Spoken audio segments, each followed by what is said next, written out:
Dan pemirsa, meski politik dinasti telah banyak melahirkan kepemimpinan daerah yang cenderung korup, namun di Indonesia praktik ini nyatanya tidak dilarang. Lalu diperlukan aturan guna membatasi kepemimpinan dalam sistem politik dinasti. Berikut liputan tim Delik RCTI, dinasti berujung korupsi.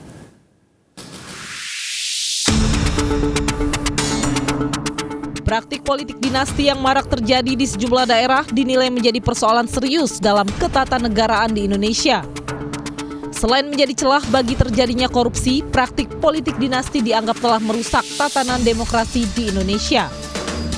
Ketika masa suksesi kepemerintahan untuk periode waktu selanjutnya, justru yang terpilih itu adalah kerabat dekat, apakah sepupu, apakah adik ipar, apakah istri, ataukah suami dari mantan pemimpin kepala daerah yang ada sebelumnya. Jadi hal ini jelas menggerogoti demokrasi yang juga melahirkan celah-celah korupsi.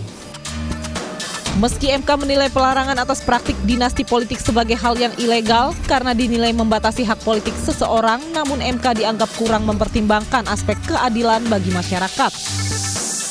Banyak penggiat demokrasi menilai putusan MK itu mundur, hanya bicara soal hak politik saja, tetapi tidak bicara hal yang makro, demokrasi secara keseluruhan.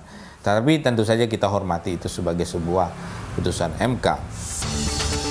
Dengan adanya putusan MK yang melegalkan praktik dinasti politik juga dianggap dapat memicu terhambatnya regenerasi politik di tubuh partai politik. Bahkan menutup peluang bagi calon-calon pemimpin potensial yang tidak dapat maju ke panggung politik karena tidak memiliki terah politik dinasti. Ya kalau kita mengacu pada putusan Mahkamah Konstitusi memang mengatakan kita tidak bisa memilih lahir dari keluarga mana gitu ya.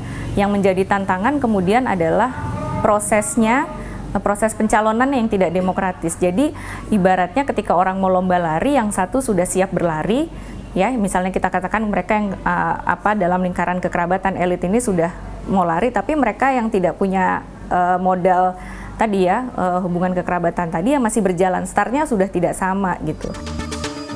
Jika aturan hukum tetap melegalkan dinasti politik, maka praktiknya harus terus diawasi.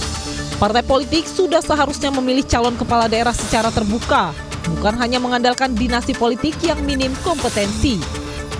Sebab demokrasi seharusnya dibangun di atas aspirasi dan kepentingan setiap orang dan bukan hanya mewakili segelintir elit yang bernaung di dalam ikatan keluarga.